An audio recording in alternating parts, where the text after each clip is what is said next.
Johnny Cash once said that love was a burning flame. Well, if love was a burning flame, then relationships are the ember that keep the flame alive.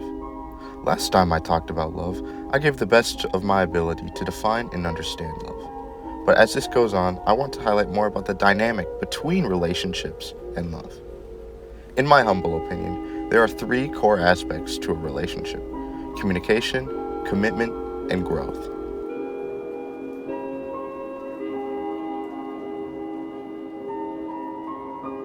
Communication in relationships are crucial in providing a place for you and your partner to understand everything about each other in an effective manner. You simply cannot justify a healthy relationship if there is no good communication.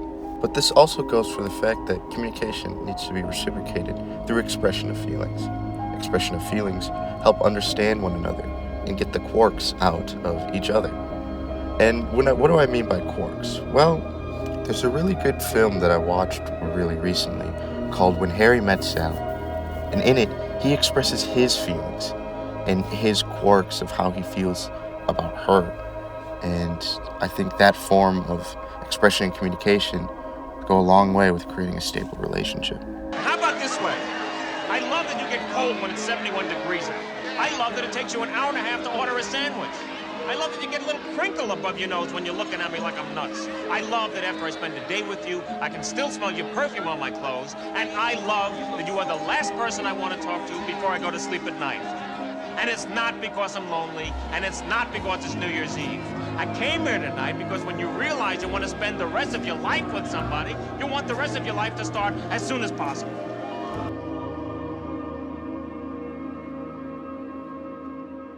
Commitment is the second huge step in a quote-unquote good relationship. You want to try to set time away from your life to be a part of your partner's. To be committed, you want to be able to see your whole life with someone and not deviate away from them. To be able to truly love them and be there for them. But what's interesting is, when you're loving someone else, being committed to them, are you being committed to yourself? Talking to a marriage psychologist, he actually had a really interesting story that kind of brought together the idea that maybe you're supposed to be able to do both. Because in order to have a loving relationship, you need to make sure you love yourself. It reminded me of a lesson I learned from a patient a year ago named Sophia. Sophia was an 87-year-old retired pilot that I would check on every few minutes. Every time I go in a room, she'd be laughing with her boyfriend Ron. I asked her what her secret was to a long and healthy relationship, and her and Ron started laughing. She said, "Ron and I have only been together for 2 years. I've been single for most of my life," she said. Now that wasn't a backstory I was used to hearing, so I had to ask, "Sophia, were you ever scared you weren't going to find that one special person?" She looked at me and she said, "I was never scared I wasn't going to find someone. I was scared I wasn't going to find myself." Sophia passed peacefully a few days later with Ron right next to her side. He told me he had never received a greater gift than her. Now, that's amazing if you find someone that curls your toes, if you fall in love. But the most important part of life, the main part of life, is to find yourself. Take yourself on dates, learn who you are. Fall in love with yourself.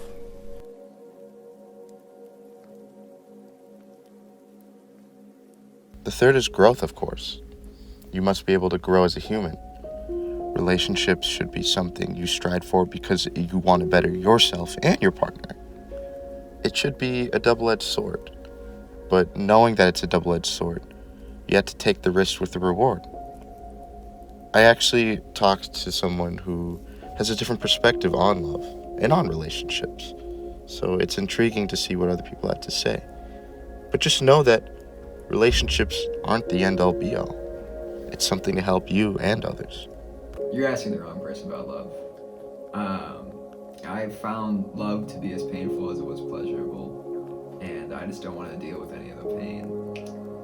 I came from a kind of rough upbringing, so I've always been really sensitive, and so if I don't want to deal with any of the pain, I can't really have love. So it's kind of like a double-edged sword. It is, yeah. Being in a relationship is work, but the work you put in will show the results you get out. Relationships are part of development of yourself and of others. It's a natural part of life and built into our basic biology. To understand love, you're also understanding relationships. You never think of it that way. Maybe it's all the same, because we're all people.